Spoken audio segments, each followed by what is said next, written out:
19th century Bengal, to which Swami Vivekananda belonged, witnessed great changes in his socio-cultural life, which he often described as a period of reform and regeneration of Indian culture. Conservative and orthodox sections of Indian society were critical of Western cultural values and were concerned to afford the Hindu cultural traditions. There were others who desired to relook India's legacy in the light of ideas received from the West and to bring in changes to meet the needs of contemporary life. I'll quote here Professor Sheni here. He noted in his book that the life and labors of Swami Vivekananda most prominently capture some of the tensions that came to characterize colonial Bengal in the closing years of 19th century. There is the tension between the public engagement of a social activist and the reclusive detachment of a monk, between rational reformism and realizing the spiritual potentialities in man, between political praxis and the spontaneous patriotism, between philosophy and religion, skepticism and faith, between an eagerness to situate oneself in a continuous tradition and personal intentions of radicalizing it, unquote. Intellectual agility and critical awareness that developed due to Western education and new ideas contributed largely to shaping the mind of new intelligentsia in Bengal, and Vivekananda was not an exception to it. But Vivekananda's ideas were rooted in the belief of Hindu spiritual inheritance and its superiority. Let us see how he tried to reinforce the message of tolerance in a language understandable to all. Vivekananda was well aware of the tensions and contradictions around him. Being conscious of the pluralities in life, he opted for coexistence rather than synthesis as his method to address the contradictions. He was innovative in his religious and philosophical thought. Along with eclecticism, tolerance was at the core of Vivekananda's religious ideas. It was the life and teachings of Swami Sri Ramakrishna which had great influence in shaping Vivekananda's eclectic and tolerant attitude towards all religious traditions. I'm not going into the detail, already much has been discussed yesterday on spirituality and the role of Vivekananda. I quote simply here what he spoke in 1893. The unity in religion is absolutely necessary as the first condition of the future of India. What do I mean by one religion? Not in the sense of one religion as held among the Christians or the Mohammedans or the Buddhists. We know that our religion has certain common grounds, common to all our sects, however varying their conclusions may be, however different their claims may be. We all know that at least those of us who have thought, and what we want is to bring out this life-giving common principles of our religion and let every man, woman and child throughout the length and breadth of this country understand them, know them and try to bring them out in their lives. He was very much against sectarianism and orthodoxy, and he strongly believed in humanism rather than intolerance, and praised this the essence of India's cultural tradition. In the midst of multiple traditions and visible pluralities, by the recognition of fundamental universality, he reminded the vision of universe as a large family. Beyond dogma and rigidity, the message of universal brotherhood was reaffirmed. I will just take 2-3 minutes at concluding observation. Differences are neither denied nor are the question of synthesis, but to respect others is the true embodiment of the spirit of tolerance. Society at different points of time has witnessed conflicts due to variety of reasons, but it is also true that at the same time, efforts were made by individuals to promote the values of humanism and tolerance so that people could live in harmony and peace. Even in contemporary India, in spite of advancement and progress in various spheres of life, violence in the name of religion or caste is very common. But does it prove that the spirit of tolerance does not exist in Indian culture? Rather, if we analyze the incidents of intolerances, either in the past or in the present, we can make out that narrow sectarian approaches and politics of power in most cases lead to intolerance. Ian Copeland and others in a recent book which is published in 2012, they state that, I quote, there is a general consensus that the society of pre-modern India, which was very largely free of sectarian strife and attended communal violence, and this was due to its having a highly developed capacity for tolerance.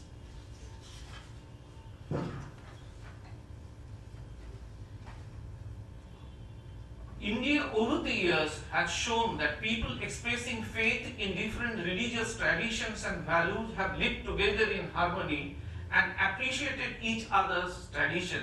Examples set by Buddha, Kabir, Vivekananda and others at different points and in different contexts prove that there are challenges in our journey towards realizing the truth of human life, but the essence is toleration and accepting others as they are. Circumstances of life keep changing. Conflicts of interest and ideas are inevitable. Human actors also change. But Indian culture and civilization over the years succeeded in accepting the diversities by virtue of the spirit of tolerance. I would like to end my presentation with Taylor's poem, and it is known to everybody that his literary works afford universal humanistic values, and the poem which I would quote is Go Not to the Temple. Go not to the temple to put flowers upon the feet of God. First, fill your own heart with the fragments of love. Go not to the temple to light candles before the altar of God. First, remove the darkness of sin from your own heart. Go not to the temple to pray on bended knees. First, bend down to lift someone who is downtrodden. Go not to the temple to ask for forgiveness for your sins. First, forgive from your heart those who have sinned against you. Thank you. Thank you, Bashu. Now, let me request Professor Prasad Bhattacharya to discuss the paper in, I guess, 5-7 minutes, and then we'll open the floor for discussion. Please. I will give these 5-7 minutes given to me to the task of being a devil's advocate and to argue against the general run of many of our presentations, including mine, and try and see if an opposite argument holds. I totally agree with Swaraj when he says that there is a cultural legacy that we have, and again I agree with him when he says that we said we fail to see this legacy, we fail to internalize the values of that legacy. Yes, that's what you say. Now, if that is indeed so, how is it our culture? I mean, if indeed we reject that legacy, if we fail to see it, if we have failed to internalize it, if we don't live by it, should we call it our culture? I would say that certainly there was a point of view which I, for one, and many of us would like to support, which Swaraj has named tolerance. And if you look at it, some very significant things he read out. I like this 12th rock edict of Ashoka, the king. But that rock edict says something that the Times of India editorial would have said any day. Exactly, they're almost the same language. Amazing. That we have many other evidences of this kind of tolerance, and I would say not merely tolerance, but perhaps there is also a discourse of intolerance, to which Rabindra Thapar points to. Now let's also consider the fact that all these three people you have taken up for focusing upon, Gautam Buddha, Kabir, and Swami Vivekananda, were in their own ways trying to change, trying to subvert what was considered the norm in their age. Which means that even in their times, they were trying to establish something that we would like today, and which is part of general values of human society, but was not necessarily actually a part of the culture of those times, of their times.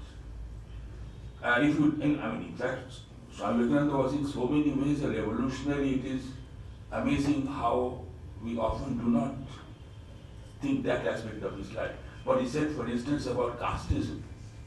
When he talked about, casteism as, when he said, for instance, I think it's in Vartaman Bharat or Future of India, how will be the Shudras. Yes, that part where, and then, the famous passage at the end of Vartaman Bharat, He Bharat Bhujana, where he talks about, the Dalits will come out of their cottages. If we look at what he said about particular casteism in the south, that, our casteism resides in the kitchen, and so forth, and as I won't repeat all that, but Swaraj pointed out how often he said things which were quite subversive of the then prevailing Hindu society. And likewise Kabir, who made such fun of the mullahs and the Hindu priests. For instance, the famous passage where I once worked upon actually Rabindranath Tagore's translation of Kabir. Tagore took up only one work of translation other than his own poems. He translated not less than 100 poems of Kabir into English from a text given to him by K.T. Mohan Sen. And when I was working on that, I first discovered Tagore, so to speak. And you see, for instance, about mullahs, the famous thing that apparently is well known in North India, many friends of mine repeated to me, which says that why is the mullah calling on the Ajahn? Why is the mullah shouting to the God? Is God deaf? And again, on the yogi, he says the yogi colors his cloth ochre. Has he colored his own mind ochre? This kind of thing. You see, he is continually questioning the prevailing religion and society. And of course, Buddha himself sometimes pointedly in the parables, like the famous elephant parable, or sometimes in his silence. Buddha was critical of the establishment culture and belief system. So these were all in their ways actually critics of and subversive to the establishment of their own times. In other words, is it possible then to look upon it like this, that actually the message of tolerance is one stream in our cultural tradition? It is one of the many discourses that there is. And that is the discourse that Vivekananda appealed to. That is a discourse that Buddha in his own times, so to speak, created. That is a discourse to which Kabir belongs. And we should not delude ourselves into thinking that this is all our culture. Actually, it's only part of our culture. And that is the culture that perhaps we should try to afford, to emphasize in our effort to find what is living and not dead in, or deserves to be dead in our own culture. So from that point of view, I would say that, it's important to question the assumption we often make that all these are, that these people like Buddha and Kabir and Vivekananda, they made the culture as it is. I think our culture is something very, very much complex, And we can't really say that this is our culture. We would rather say, in a plurality of discourses, this is the discourse that I would stand up for. This is how I look at it. Now, this is, of course, a little different from what we have been talking about till now. But this one way of looking at it, and in particular, since Swaraj is a historian, I would request him to look at it in this way and see if historical interpretation could be recast on those lines. That's all I have to say. We could have a general discussion now. Thank you. Yes, yes, please.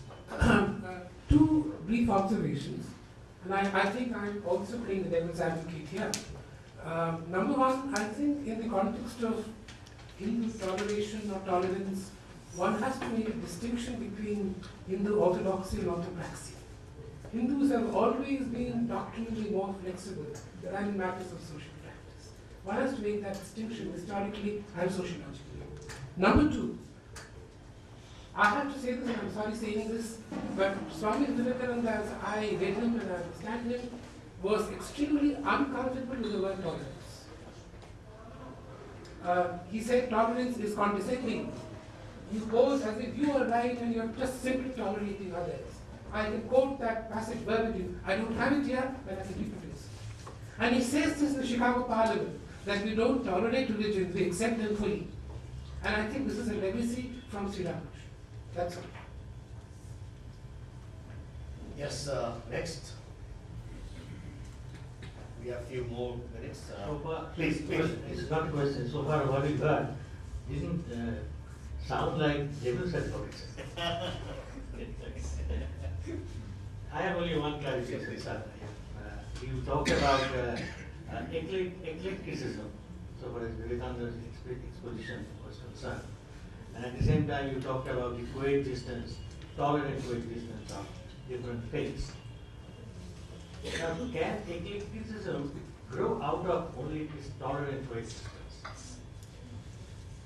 I tell you, it is not eclecticism, it is only synthesis. Is that you? Yeah. It is not a, It's not it eclecticism. means collecting so many things from here and there and putting in a bouquet. Let us take flowers. That's Swamiji and Sri Ramakrishna's word synthesis. synthesis. Synthesis, not eclecticism. Any more questions that we have? Anyone wants to comment? Criticize the devil's workshop or devil's whatever. No one? Two devils here. Two devils. Okay, Sharaj, please go ahead and. I consider the observations,